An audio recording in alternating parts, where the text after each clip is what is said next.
All right, you guys are good to go. Thank you, Gavin. Okay, can we get a motion then on the request for extended leave? Yeah, I'll move to grant the extended leave to a water utility employee. Seifert Unpaid. seconds. Unpaid, if you would. Unpaid. Thank you. I mean, yeah. Seifert seconds. Roll call. Seifert, aye. Gill, aye. Sigali, aye. Richards, aye. Okay, Brian, Brown and Caldwell. Morning. This is for our sanitary master plan contract. And that is still ongoing. They're still working on this. In the course of our project, what our original budget was set for was using the 10 permanent MMSD flow monitoring stations throughout the city that are on the MIS sewers. We were hoping that would give us enough information for our model. After they got that data, started working on the model, they discovered that there are some holes in the system and some areas that we really wanted them to take a closer look at, because they're areas that we know we have some concerns with and potential for future development in those areas. So we requested to have 9 additional monitors be installed by MMSD. MMSD is still installing these monitors for free. They're already in place. COVID put a little damper on things. So it extended the time that it took MMSD to install these flow monitors. Everything is installed currently. Everything is collecting data. Brown and Caldwell has started looking at some of the information from these flow monitoring stations.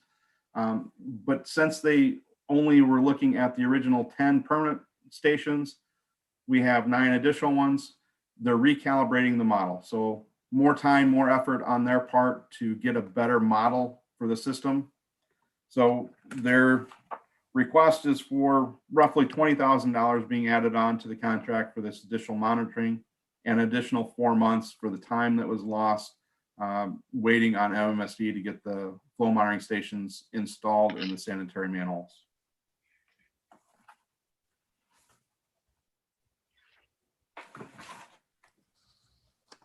Any concerns out there, you guys? No problem. Nope.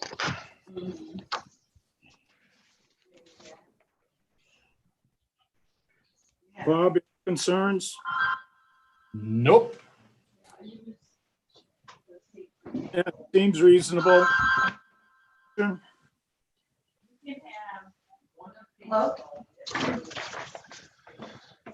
He's actually.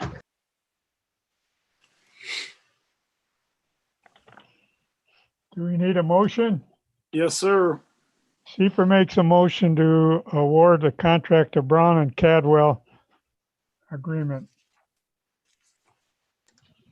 Yeah. Sigali, Seconds. second. Okay, Ollie seconds, roll call. Seifert, Gill, aye. aye. Sigali, aye. Richards, aye. Okay. I guess we need a motion on a new utility commission secretary, gentlemen.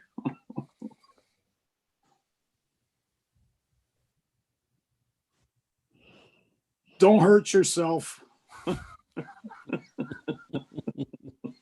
I'll volunteer. Okay, Richards makes a motion that for Fred Seifert to be the replacement commission secretary.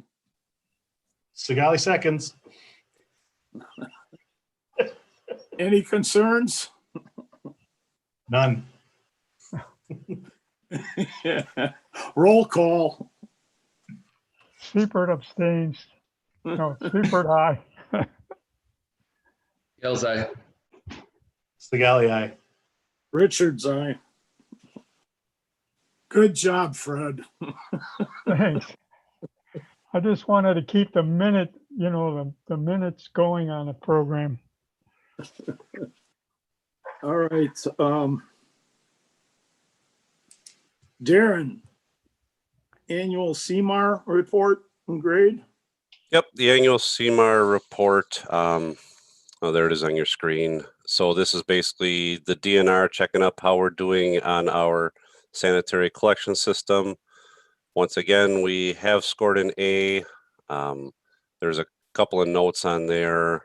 Basically, they want me to remove some of the old projects that either have been completed or taken off the table.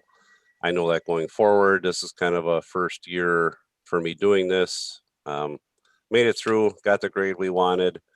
And then it talked about in the comments adding any kind of complaints that we have in the sewer system.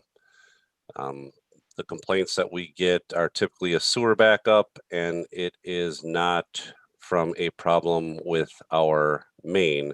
Last year, I was just kind of looking here, and we had a total of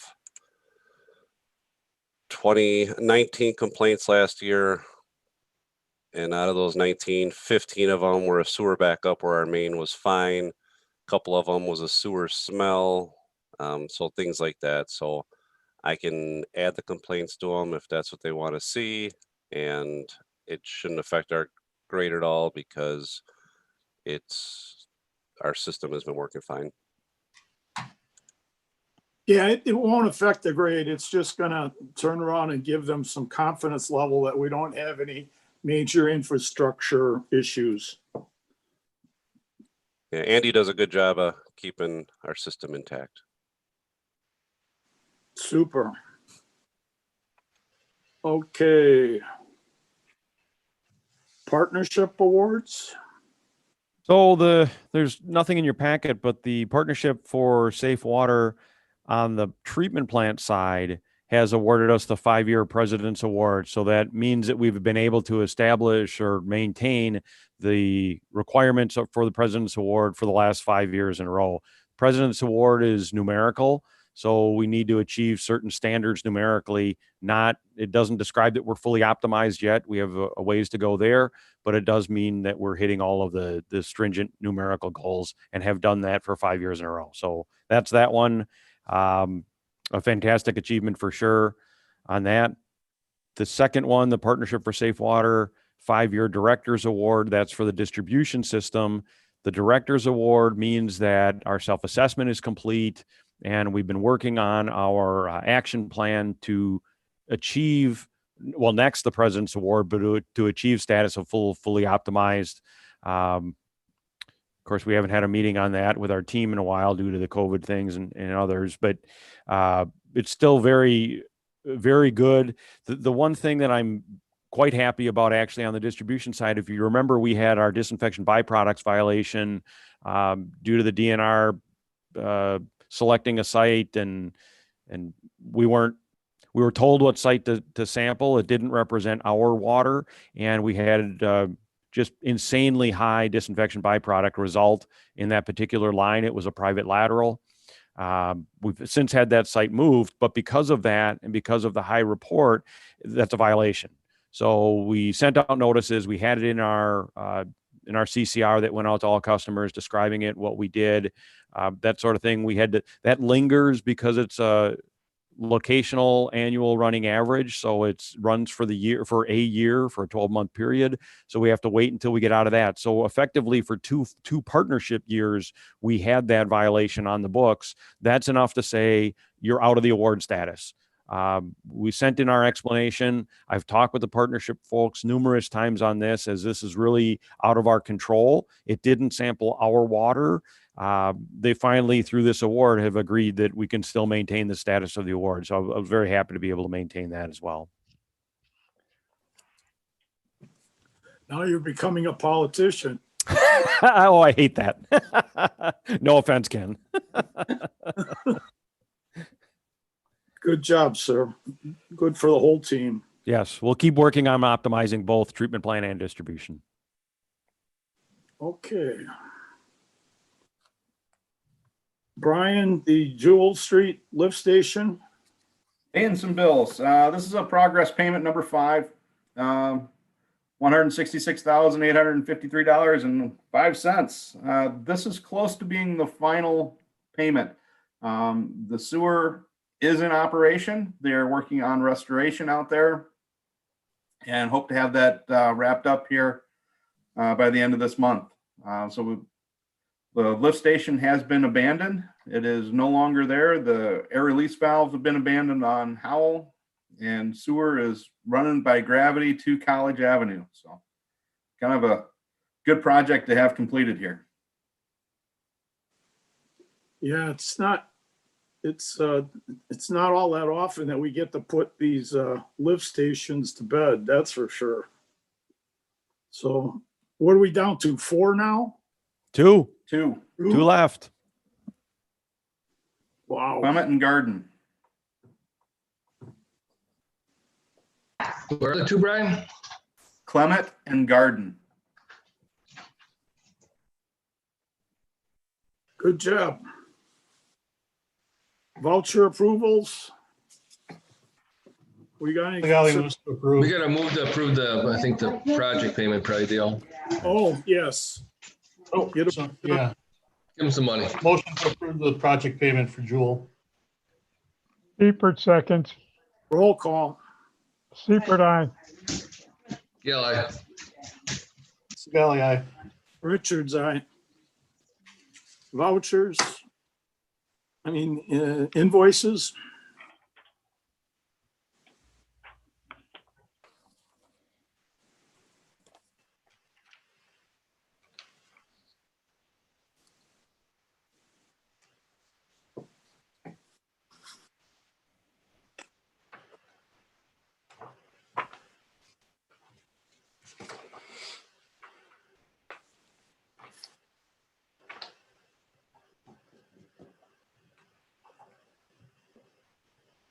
Any concerns out there? No, it looks good. none for me. What testing are you guys doing with Metavan? That is our annual hearing testing, and then our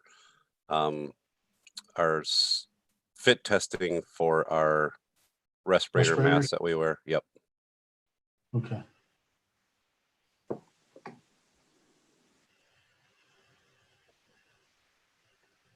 I'm fine with everything. Get a motion on those? Seifert moves to approve the voucher. Sigali seconds. Roll call. Seifert, aye. Yeah, Sigali, aye. Richards, aye. Yeah.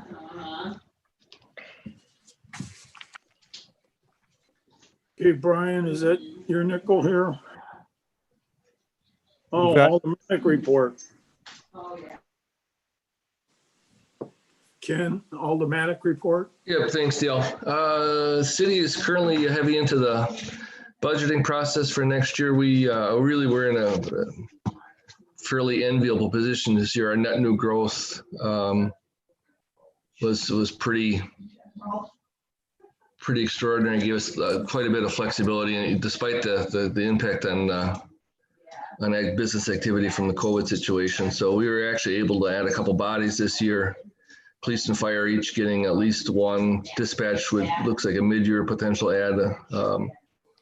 Moving to probably add an additional fire inspector with Franklin if that works out, and some other things as well. So we're given the Amazon project and some other stuff going on, we were really probably one among very few people or very few cities that had a lot of budget flexibility this year. Not going to be ongoing, but we'll take it, and hopefully, things we've done in the recent past are paying off in terms of providing growth and tax relief for the city.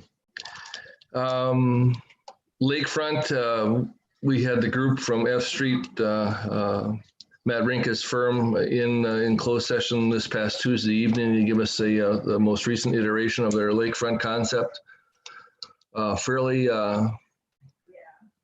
eye-opening, fairly eye-popping kind of concept for the lakefront property.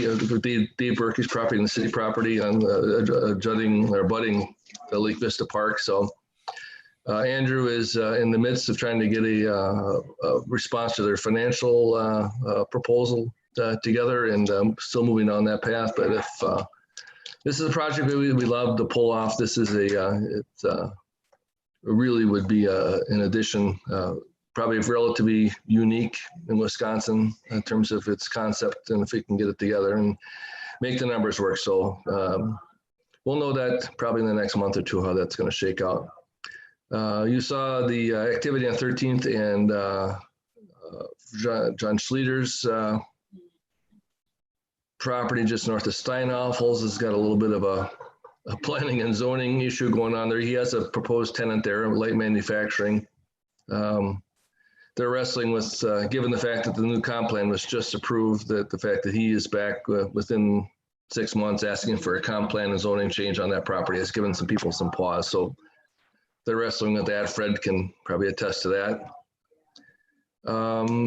If you've heard or seen from folks around town, the city has been relatively active in issuing some code enforcement letters out to citizens on some violations that have been longstanding. So that is something the city is going to be focusing on moving forward, actually creating a position to do just that, reshuffling some engineering staff and some PD efforts, still discussing where that's going to be housed and how it's going to be administered. But the city is going to finally take a hard look at enforcing code violations on some longstanding problems in the city on that from that front. Police and fire negotiations. We've been moving forward with the police for quite a while. Fire has finally decided to give us an initial proposal and get those rolling as well. So those will be up. Those contracts both expire at the end of the year. Andrew's in the process of hiring for replace Bridget in terms of the assistant city administrator controller position. So that those applications are due probably the next week or two, and look to have good interest on that. Is a very interesting position. So obviously a lot of folks are looking to get some good experience and move up the food chain. Are very interested in that position. And then Andrew continues to move forward with the school district and negotiating a potential rec department combination there. So that'll be, we'll see how that works out when all of a sudden, given Mary Jane's retirement. So that's all I have. Any questions or anything? Sounds good, sir. Okay, Brian, engineering. Engineering report, dual sanitary sewer, we touched on that one already. Water master plan. We have the draft master plan and we are currently reviewing that. So that'll take some time to go over that review. It's a good read. It's a big read though. It's 400 and some pages is our draft report. So sanitary master plan, we touched on that one already. They're working on the sewer shed basins. A lot of these were legacy basins that just kind of were placeholders. Property lines have changed and how things were laid out has changed. Brown and Caldwell went through all those basins, looked at where they were and got them back to property lines so they make more sense for the drainage areas and property lines and how those properties are going to develop. And then we've sent those over to MMSD. MMSD is currently going through them and reviewing them to get their blessing on them. And this is going to help in the long run with our flow allocations that we have with the MMSD basins and our basins to make sure we're all on the same page again moving forward once we get this study done. Hey, Brian. Yes. On that, have you seen any major impacts on sort of planned development and property owners that were on the books or kind of in the thought process already, or is it status quo on that front? No major issues on it. It's more just moving the boundary line so it lines up with actually what's out there currently. And it just cleans up the boundary lines. So not creating issues. Risk and resiliency assessment, Strand is working on that. That needs to be completed by the end of the year. So we've been going back and forth with them. That's for the EPA filing, and this would need to be done every 5 years. So just ongoing work. Rawson Avenue water looping project. This is connecting up the two dead ends up by the golf course and Rolling Meadows. Working with Cedar Corp on that. They're still working with the plans and coordination with the railroad and the county on how we're going to get through there. So that one probably won't be till next year till we have plans done on that one and coordinated with the railroad. Weatherly Drive, we are wrapping up the final plans for Weatherly Drive, anticipating to have this out to bid first part of November and awarding this in December. Now, this would be construction either over the winter or next spring for the contractor. That is about 1,000 feet of 8-inch water main going through the park. It'll be an all directional bore project. So, Howell Avenue lining project. We're doing a structural lining of the main in front of Walgreens, basically. So on Howell and Ryan Road. We awarded that contract earlier this year. Mid-City is the general contractor. Michaels is doing the lining project. It's scheduled to begin in November. They'll be out, they'll dig the test pits, and then Michaels will be in to pull the liner middle of November. So should be an interesting project to get taken care of. Private property inflow and infiltration reduction project. This is a coordinated project with the city and MMSD. This is looking at private laterals and addressing some of the inflow and infiltration areas that we have in the Barton Oak subdivision area. So the city has been kind of spearheading this. They sent out all the letters to the residents in the area. Out of the residents that were approved for this, 27 properties are having laterals replaced as part of this project. So we're working with the city as far as the connections go to the sanitary main, and just been ongoing the last month or so with that project, but it's been going fairly well. Globe is the contractor that's working out there, and OTI is the company that's working with MMSD on this installation. Hey, Brian, question on that. I drove down there the other day. Pretty messy process. Who's going to be responsible for the remediation and road repair on that one? That's all part of the project. That is all with Globe and their contractors that they have to do. It is a messy project. Doing 27 laterals, that's 27 holes that are out there in the pavement, trying to tie things back together and get up to the houses. Yeah, and I didn't realize the whole front yards of the houses were ripped up too, so it's a lot of mud. It's running the whole new lateral up to the house, so it's tearing up a lot of property to get that done. Obviously, there's been some challenges with it, but everything seems to be going fairly well. It is making a mess, and they will need to be out there and do some restoration work when they're done. Is this a project that the sewage district has initiated, throughout the county? Yes, it is. So are they providing funding incentives for this? This has been going on for 2 years for this project. They had bids last year, and the district rejected those bids. They were going to do lining. Those bids came in too high. They were having a lining contractor on other projects. So they threw those all out. We went back to the drawing board.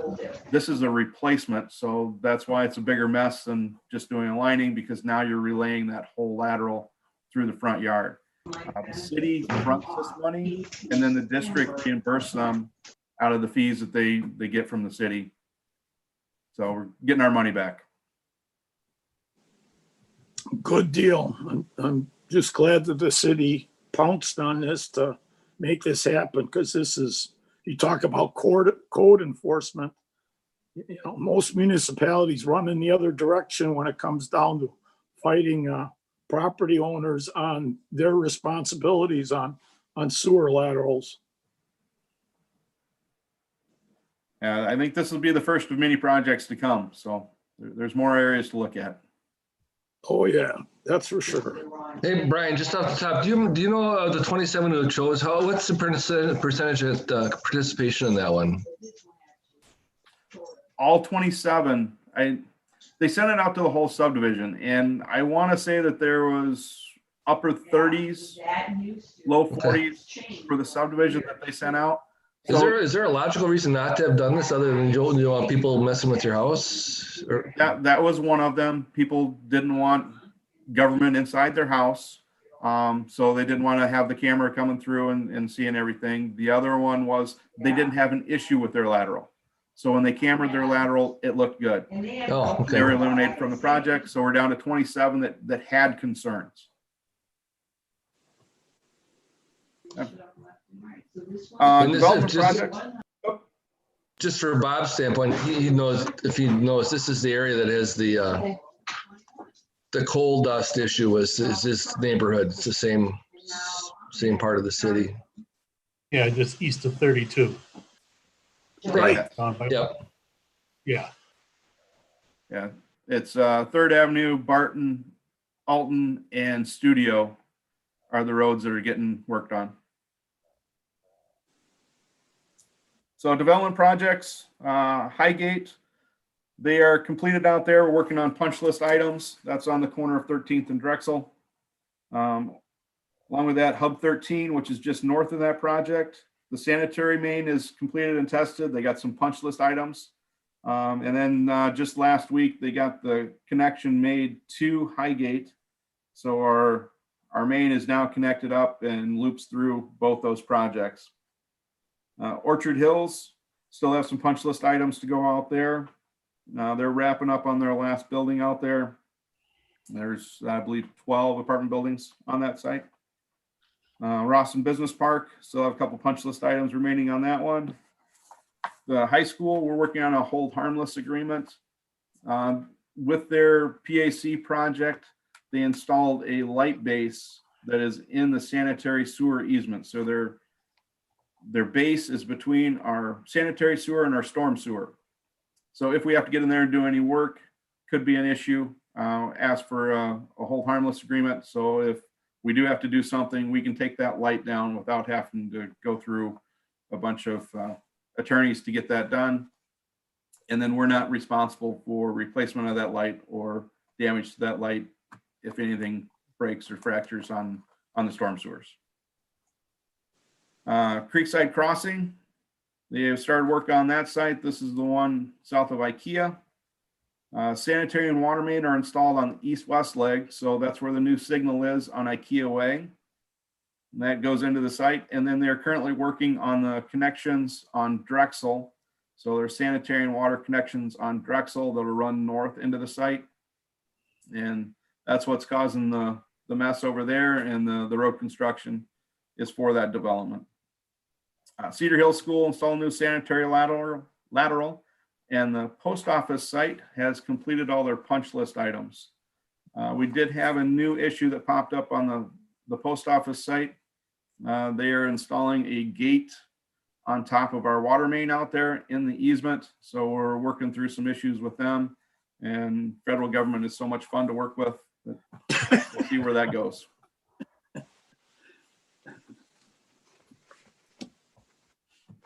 That's all I had, Dale. All right. Darren, distribution. All right. Wouldn't be a month without a couple of main breaks. On Labor Day, the guys had a break, 400 West Rawson out in front of Fastenal. Mains out in the grass over there, made quite the mess. That one had a fiber line run right over the top of the water main that ended up not being located. So that was a fun one. They got it fixed. 8660 South 15th Avenue. So it's just north of Putes. They had a break. That one came, heard that one come across the radio. DPW said there was a whole bunch of water coming out of the manhole in the middle of the road. Well, either way, I was already headed out that way, but it turned out to be a water main that just happened to be coming out in the middle of the road. That one made quite a mess. It was right above and behind the lateral for Kathy Esselman's house. So thankfully she was out of town, so she wasn't affected, but we had to put on a repair clamp saddle and tapped a new lateral going to her house. So that one got fixed over there. So September 5th, so the Saturday of Labor Day weekend, guys got a call about a possible main break, 655 East Bonita Drive. That's way at the east end of Bonita. We have a water main and sewer main that kind of go through the easement over there. Turned out to be, it was a hole on the fire hydrant lead. So they're able to fix that. They did have to shut the main down because the valve was right next to the hydrant, and this was between the valve and the main. September 21st, guy driving down 20th Street by Tim Ridge Apartments just drove off the road, nailed one of our fire hydrants. Fire hydrant didn't stop him, but the head wall for the driveway did, to the point where the guy actually bent the steering wheel, so wasn't wearing a seatbelt. Officer said he was moving along pretty good and surprised he wasn't more injured than he was. So they're kind of treating him for concussion symptoms, but yeah, he sent that fire hydrant about 12 feet. Wow. Yeah. Another hydrant got hit. This was a hit and run on 6th, right down by Pewds off of the new Carrollville area over there. So police actually went and drove around, checked for any kind of damage, signs of damage, paint transfer, things like that. They do not have any suspects on that one. A couple other hydrants were fixed that we found during flushing. And then a couple years ago, meaning like right around the time I started, we were doing Iowa hydrant packings. A lot of those hydrants were getting hard to operate again. So going through and re-greasing the packings, and that's making a pretty good difference on some of those older Iowa hydrants. Didn't have to fix any valves. Andy was doing some camera work down off at Carroll Court. Discovered a water lateral that was bored through the sewer down there. So we picked the time, ended up digging it up, cutting out part of the sewer that was cracked, moved the water lateral out of the way. We ended up sinking it just below the sewer, put in a new piece of PVC sewer main, got that fixed. Andy kept going along with his televising, cleaning. He fixed some manhole seal covers.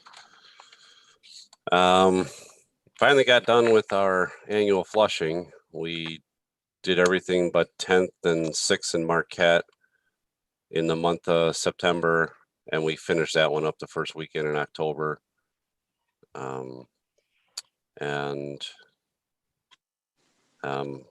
Other than that, we had Medivan come in that we talked about in the voucher report. They came in September 24th. Everybody passed their fit test, and their hearing was nothing to talk about.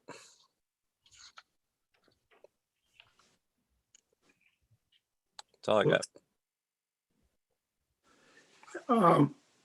Darren, are we going to be able to get the cathodic protection test done this year? Yep, that'll be done this month. It's on Greg's radar to be done. Okay. All right, cool. Any other concerns, you guys? Oh, it looks good. Mr. Roby, you out there? I am. Can you hear me? Yes, sir. Okay, I can actually see me. I don't know what's going on with that, but you guys are missing out. And we're down a little bit from last year, but still up on our annual average and our average day. And the West Zone is continuing to be a little bit on the increase. The temperature right now is holding around 51, so we had a pretty good swing of 13 degrees or so, but now it's down on our low end, and we had discontinued our carbon feeder for the season. It's still in place in case we would get some kind of event with the algae die-off or whatnot. The staff completed 155 preventive maintenance tasks and 2 safety sessions this month. We've had a good month of work orders, catching up 21 work orders. We've repaired 2 leaks on some plumbing pre-lube lines. We've been updating the emergency and exit lighting to LED as they burn out. replaced the heat detectors at the raw water pump station, some speed controllers on Jana Drive pumps, and we repaired some roof leaks and a metering valve on our lower Cathabar unit, which is really cut down on our cooling water to those units. So that was a really a big maintenance task. It was nice to get that completed. Well, it seems like the whole month you had quite a bit of activity there. We did, and it's just we got some people back from vacations aren't as heavy now, and we had some time towards the end of the month to really knock some things out. So that was good. Yeah, real good month there. So I attended the annual water conference for WIAWWA virtually, and honestly, it went a lot better than I was anticipating. So we got some good information on a lot of the sessions that they offered there. The work is ongoing with our West Plant effluent meter replacement. They're making up the spool piece, and it needs to be coated, which I believe takes one week to cure. They've been out here for other preliminary stuff. As soon as the spool piece is ready to go, I think we're going to move forward on that. And I'd have to update this now to probably by November that will be in place. So, and like I said, we're starting to get busy with the end of the season tasks. Some of the lower temperatures end of this week. Probably bring our fountain down in the next week or two, and then put that carbon feeder away for the winter. So that's what's going on down here. Sounds good, sir. Mr. Sullivan. Two things for you this time. I mentioned earlier we did select an accountant. He starts on November 2nd, comes to us from Brown Deer. He's been working at the village there. He does utility accounting as well as the municipal accounting. Prior to that, he worked as an auditor for 7 years and worked on PSC reports, the auditing the utilities, some schools, some other entities of that nature. Great experience. Highly recommended by Annette. She was on our interview team with him. He's a quieter guy. He's going to not be out there, sharing what happened last weekend kind of a thing. But he technically is really good on the accounting side. So that's really what we were looking for there. Looking forward to him. His name is Derek Danner. Looking forward to him starting here. We had 9 applicants for that position, and we interviewed 3 people. There was a pretty clear break on having some government accounting experience and some exposure to utility accounting. And so that's where we made our selection there. And we had so we've been working on bond refinancing. There's about a $5 million debt that we have that's from the 2010 treatment plant expansion. We can continue to pay that. That payment will go through 2032. There was an opportunity to refinance it now with lower interest rates. Baird brought that to our attention. Justin from there, and we moved on with that. Common Council passed that, maybe 2 weeks ago or a month ago already even, in order to go ahead and do that bond refinancing as would be typical. We had our bond rating call with Moody's here this last week. And where are my notes on that? That went very well. Some of the things that they were impressed with is our strong financial management and the cash on hand that we have as a reserve, that we have that dedicated for reserve. And then we don't have a ton of debt riding with the utility as well. Some of the limiting factors on the rating are going to be the fact, and this applies to all Wisconsin utilities, the fact that we're beholden to the PSC to set rates. So we can't just increase rates as we see fit or as we need it. We've got to go to the PSC, and that's a bit of a gamble for sure. So that's reflected in the rating. Previously, we've been rated as high as we will ever be rated for a utility in Wisconsin. We expect at this point to keep that same rating. They seem to be impressed. One of the things that was really helpful, there was a lot of concern as they talk with other entities, cities and utilities, is how COVID has affected that particular municipality. And as the same thing as Ken mentioned, the net new growth has really been helpful to the utility as well, in that we've seen from Mike's report, are compared to the 5-year average, we're up over 3%. Compared to the last year, we're up 1.5%. And that's just based on, largely based on new customer addition to the utility. So that's been really helpful. They felt very comfortable with that as well.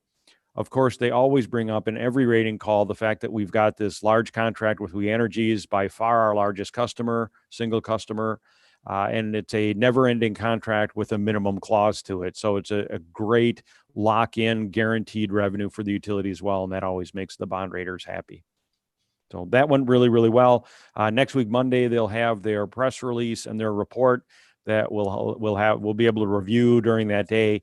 I don't remember if I wrote it down. I don't have the date here, but I do have the date. So the sale of the bond would be October 26th. So this is moving pretty quickly in order to accomplish that. This ends up saving us about $800,000 in interest alone over the rest of that repayment period, and we're not extending the repayment period at all. So it stays the same. We're just saving a whole lot of money on interest.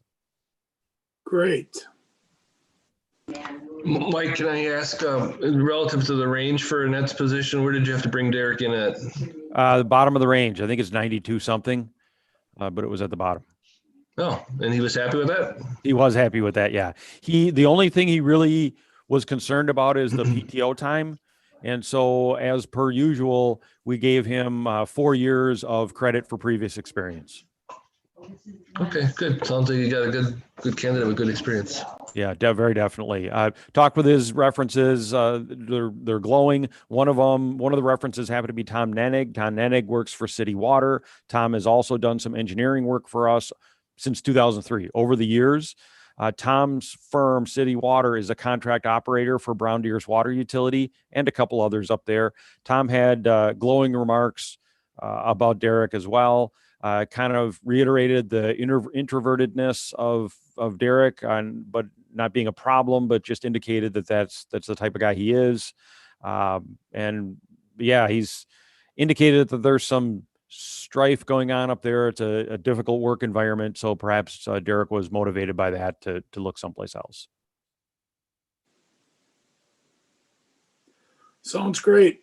Anything else going on, you guys?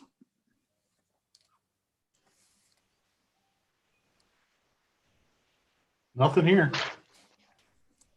All right, get a motion to adjourn.